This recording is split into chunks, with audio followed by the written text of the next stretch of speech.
Bonjour, Cactéo, votre serviteur. Enfin, serviteur, c'est vite dit, parce qu'aujourd'hui je vais plutôt vous emmener du côté obscur de la force maquettiste. Non, pas une nouvelle boîte, pas un nouveau kit, pire que ça.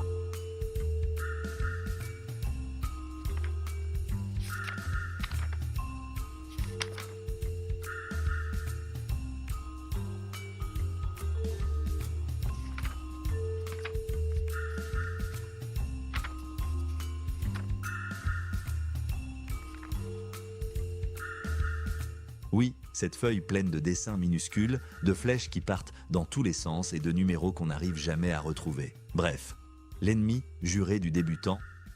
La notice. Alors, si vous débarquez ici par hasard, bienvenue. Et si vous avez suivi les épisodes précédents, d'abord, on a parlé de quelle première maquette choisir, puis de présentation de la boîte, estafette la poste.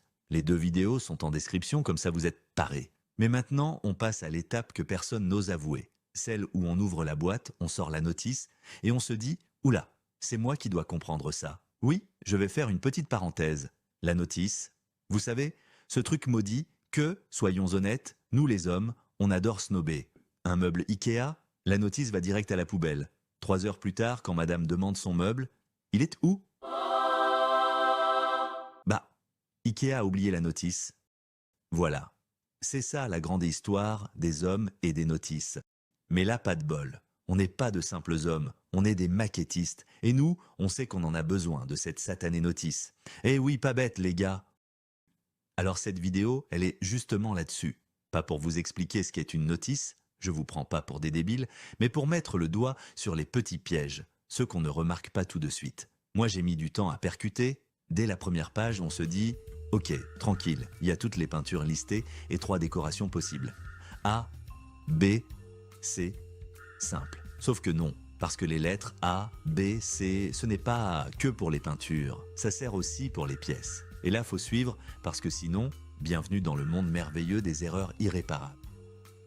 Exemple concret, les volants de l'estafette. Sur les grappes, je vois 2 volants différents. Trop cool. Je me dis, et l'heure prévoit que je vais en foirer un.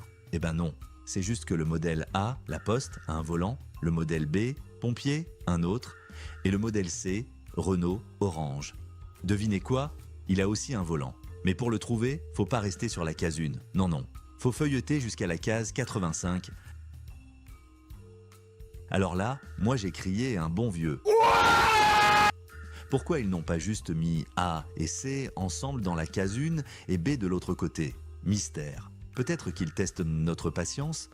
Autre point, la peinture. La notice liste toutes les couleurs. Très bien, mais faut choisir dès le départ le modèle que vous voulez faire. Sinon, vous allez acheter 15 pots qui ne serviront jamais. Petit conseil qui peut être utile. Ciblez vos couleurs égale économie directe de quelques euros. Mais attendez, il y a plus vicieux encore. À force de regarder les vidéos des pros, j'ai découvert 2 trucs que la notice ne dit jamais. Les maquettistes peignent souvent toutes les pièces d'une même couleur en une seule fois. Hyper efficace. Sauf que si je dégrappe tout, moi je perds la moitié des pièces. C'est garanti. Oui, vous pouvez rigoler. L'après. Personne ne vous dit que vous devriez en mettre un avant la peinture. La notice, silence radio. Alors moi je pose la question, si je peins au pinceau, est-ce que j'ai vraiment besoin d'après? Je dirais non.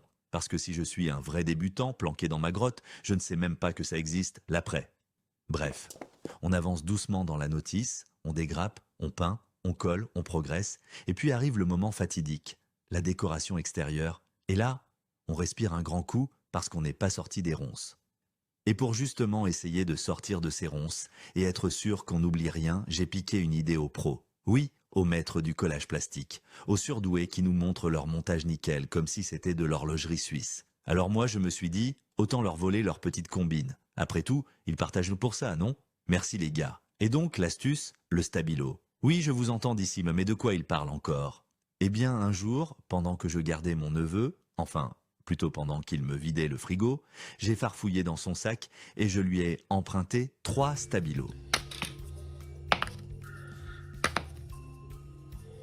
Résultat, depuis, ma notice ressemble à une œuvre d'art moderne. Le rouge, pour barrer la case une fois terminée. Le bleu, pour stabiloter les couleurs une fois peintes. Super pratique si vous faites toutes les pièces d'une couleur en une seule séance. Le vert, pour marquer les numéros des pièces une fois collées. Et la magie, À la fin, votre notice est aussi colorée que votre maquette. Voilà, je crois qu'on a fait le tour. Franchement, si vous êtes encore là, chapeau. Ça veut dire que vous avez eu le courage ou l'inconscience de suivre mes délires jusqu'au bout. Alors merci à vous, vraiment. J'espère que cette vidéo vous aura aidé à apprivoiser un peu ces notices qui font parfois plus peur qu'un kit entier. Et souvenez-vous, on colle pour se faire plaisir, pas pour avoir un diplôme d'ingénieur. Et surtout, que la maquette soit avec vous, mais jamais sur vos genoux. Super, une vidéo courte. Là, je mérite un bon diabolo fraise. Oh, je m'aime.